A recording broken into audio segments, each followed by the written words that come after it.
talked a couple months ago, you had mentioned the ability to recruit players that were going on a mission and how that was going to be something you instituted as a change. You've done that, and you've gone out there and you've got 3-4 kids that are going to go on a mission. How did you tell them, say, this is the way Idaho State's going, we want you, and we want you to serve a mission? How did you approach that with those individual players? Well, it's pretty simple. Whether a student's going to go on a church-related mission or a humanitarian mission or even a military mission, a person at the age of 18 that wants to have an opportunity before they begin their athletic and academic career is something we greatly embrace. And when they come back from that opportunity, for them to come to our university as a student and as an athlete at the same time, they bring back the wealth of what that experience meant to them. And to us, it was a tremendous benefit, it'll add the luster to our team. The fact that 4 of these guys will not be on a playing field a couple of months from now, we start playing, means that our Christmas from them is held off for two seasons, and in some cases 3 seasons. And for us, that's certainly doable because I know how excited they will be to join a program that will be certainly successful by the time they get back. And the wealth of experience that they'll bring back to us will only enhance our ability not only to do this again next year, but to have a more mature and older team as years and months go by. You have 4 quarterbacks, 2 transfers, and 2 high school kids, and then what you've got... And 1 on campus. On here. What have you talked to Kyle about bringing in 4 quarterbacks? What are his thoughts? And then also, his same question is, do you expect one of those transfer guys to step forward, or is it really just an open going in? Well, I don't know if this is really a Kyle Morris question. To me, it's more of a question of every player on our football team. We must be better. We must be better. And we must play better. From A.J. Storms through every player, through David Harrington, through all the great players on our team that have had individual accolades. As a team, we're mired in a 10-game slump. No one's playing time is guaranteed. Everybody starts as though they were just recruited. And to that end, the coaching staff is new, the players are new, the playing opportunity for everybody begins every single day. And how you're doing academically, how are you doing socially, and then how are you doing in the weight room, and then how are you doing on the practice field when we start spring practice. How many players, when all this is said and done, do you hope to add to next year's team? Minus the 4 guys, and you've got some guys coming in. About how many players? Right now, we would assign 1, 2, 3, 4, 5, 6, 7, 8, 9. So we really are 9 shy today of guys that we are pretty much planning on having on our team right now for next year. An additional 9 guys to this. Oh, 9 more? 9 more than this list would show. So what's that, about 25 or 30. So that's a pretty normal sized class when you get... For a recruited class, yeah, that would be about normal. For us, typically speaking, 18 to 19 would be signed. 8 to 10 would be preferred walk-ons. 5 or 6 more would be school start walk-ons. But because of the way we're going to practice, we don't necessarily have to always be pushing that number at 90. And the max we can have in preseason camp is 90. Well, we don't necessarily need to get to that level because we're not going to really practice. Our personnel needs are a little more shallow.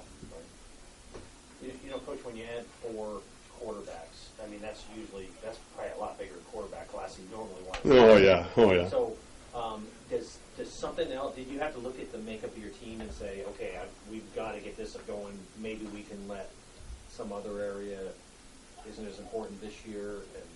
And could you talk about what went into that? Well, I think a better discussion is how do we allocate our 7 scholarship loss? And for us, that 7 scholarship loss is if you take 63 full, which we're allowed by NCAA FBS rules or FCS rules, we would always assign 1 scholarship to the kicking group, and then that would take me to 62, and then we'd keep 31 on offense and the rest on defense. It should be about 29. Because of the way we're scholarship right now, we have a full scholarship long snapper and a full scholarship punter and a partial scholarship kicker.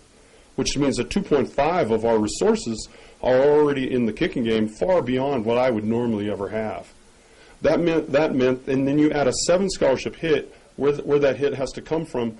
To me, that's a 8.5 scholarship loss. To us, it's coming out of the defense, because the most of our defense returns intact, and the rest stays with the offense. So the offense actually, by numbers, is only going to take a 2 scholarship hit, and the defense is going to take a 5 scholarship hit. Because we have so many good players coming back on defense, we also have a plethora of walk-on defensive players that will be able to carry a lot of the kick team's load next fall. Offensively, though, we needed to have better, a more full stable, if you say, at quarterback. I've never seen a team that had only 1 active quarterback on its roster, and that's what we were presented with on December 1st. Normally, we would not sign 4 scholarships. So to me, both the transfer quarterbacks are guys that are like in our program already. And thank God Yost was able to come to us in January, and Arias is able to come to us now in the spring. The cool thing about all the numbers of the quarterbacks is that if you stratify it by what their eligibility remaining is, there's going to be an opportunity for all 4 of them to play. In the end, we don't want to ever be in a quarterback rotation. We want to define one guy as a quarterback. Since we've not coached any of the guys, we really don't know how that's going to end. But at least we've got an opportunity to make a choice. Are your quarterbacks similar, or are they all pretty different? I think the 2 transfer quarterbacks are very, very similar. I think one's about a half an inch taller, and the other one's 10 pounds bigger.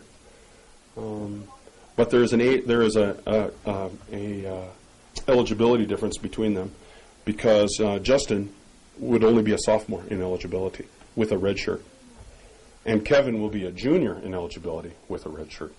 So we've got a lot of flexibility with the 2 older quarterbacks. And then the 2 freshman quarterbacks, of course, they're quite a bit different. One's 6'3 plus, 211, and the other one's 5'11, 175. But I love together their GP. That's awesome. Coach, if I'm a Bengal fan of the community coming up to you and saying, how many of these guys am I going to see next year? What guys are you bringing in? How many? Not specific, this guy, but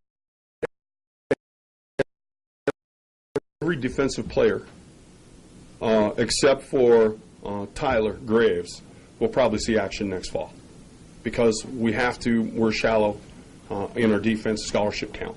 So all the true freshmen on defense will probably be on kick teams early, unless we can find guys in the spring that are non-scholarship players here that can get to that level and help us out in kick teams. The 3 transfer wide receivers will certainly go on the field in August and compete for playing time in a 3 and 4 wide receiver offense.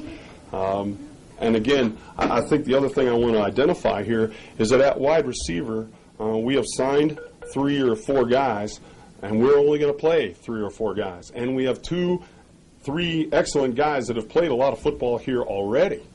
So there's going to be a lot of interesting competition at wide receiver in our new far-flung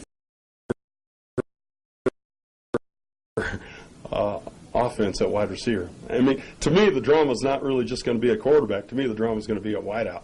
Who's playing and how hard are they playing and who gets to be on the field, because we don't really run a rotation. Do you have a relationship with Steve Craigford? Yes, it goes back quite a ways. When Steve was an assistant coach at various stops.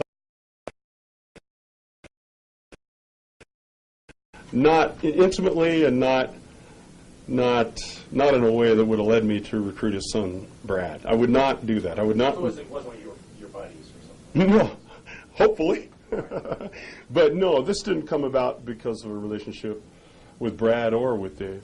It came about because the video, Steve and Dave, it came about because of the way Brad played on videotape. And then Coach Bailey was impressed with him, and Coach Bailey's the guy who ultimately decided on all these quarterbacks, and I trust his judgment.